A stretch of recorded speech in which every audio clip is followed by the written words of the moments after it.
Hello, আজকে আমি আপনাদের সাথে আমার ফাঁকিবাজি রান্নার রেসিপি শেয়ার করব। আগেই বলে রাখছি এটা খুব স্পেশাল কোনো রান্না না। এটা আমার ছোট ভাই বোনদের জন্য যারা রান্না করতে পছন্দ করে না বা হুটহাট কাজ থেকে এসেছে একটা কিছু রান্না করে খেতে হবে তাদের জন্য, এবং এর জন্যই আমি ফুল রেসিপিটাই দিব। স্পেশাল কিছু না, কিন্তু ভালোভাবে ডিটেলসে বলবো। আমি একটা ফ্রাই প্যানে তেল গরম করে নিয়েছি। এখন আস্ত জিরা এটাতে একটু ভেজে পেঁয়াজ দিয়ে দিব।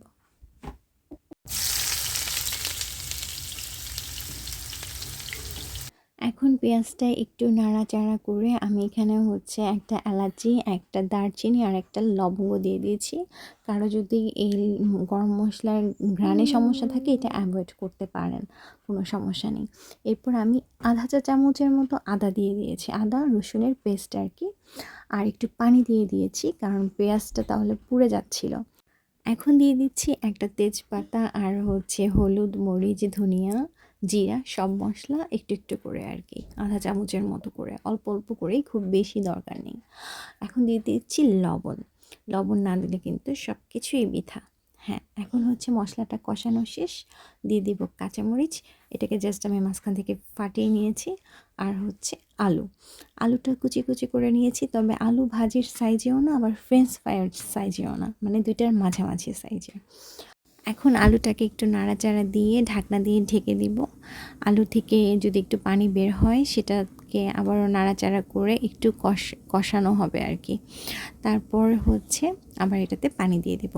আগেই বলে রাখছি, এই রান্নাটা আমি একদম যারা নিউ রান্না টান্না করতে পছন্দ করে না তাদের জন্য দিচ্ছি, এবং এর জন্য একটু ডিটেলসে বলছি। এখানে আমি একটু টমেটো কেচাপ দিয়েছি। যদি আমার বাসায় টমেটো থাকতো তাহলে কেচাপ দিতাম না, তাহলে আমি টমেটোটাই ব্যবহার করতাম। তো এখন আমি পানি দিয়ে দিচ্ছি, যেহেতু আমি আজকে এখানে 6টা ডিম ব্যবহার করব, এর জন্য পানি একটু বেশি দিয়েছি।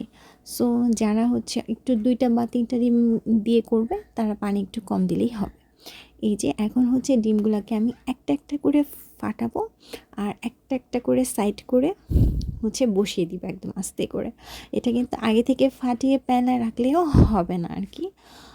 মানে একসাথে আছে না, সবগুলো ডিম ভেঙে নিলাম, সেটা হবে না। একটা একটা করে ইন্ডিভিজুয়াল আমরা যেমন ডিম পোস্ট করি ঠিক এইভাবে করে প্রত্যেকটা ডিম এভাবে সাইড করে করে বসিয়ে দিব।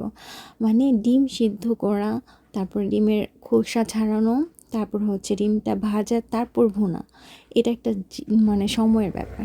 সো ওই সময়টাও যাদের না থাকবে, একদম শর্টকাটে এইভাবে ডিমটা রান্না করা যাবে। আলু ছাড়াও এটা করা যাবে শুধু পেঁয়াজ দিয়ে। আর যেহেতু যদি মনে করে যে হ্যাঁ একটু আলু ব্যবহার করলাম, তাহলে ভালো, একটু সবজিও খাওয়া হলো, এই আর কি। আলু দিয়েও খুব মানে ভালোই লাগে। আবার শুধু পেঁয়াজ দিয়ে ভুনা ভুনাও করা যায়। আর টেস্ট একদম কি বলবো, খুব ভালোই হয়। নর্মালি আমরা যে ডিম ভুনা করে খাই তার চাইতে খারাপ হয় না।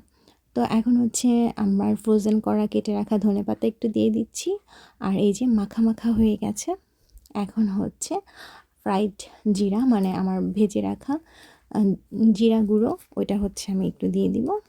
ব্যাস, এখন আপনি নামিয়ে গরম গরম পরিবেশন করতে পারেন ভাত দিয়ে।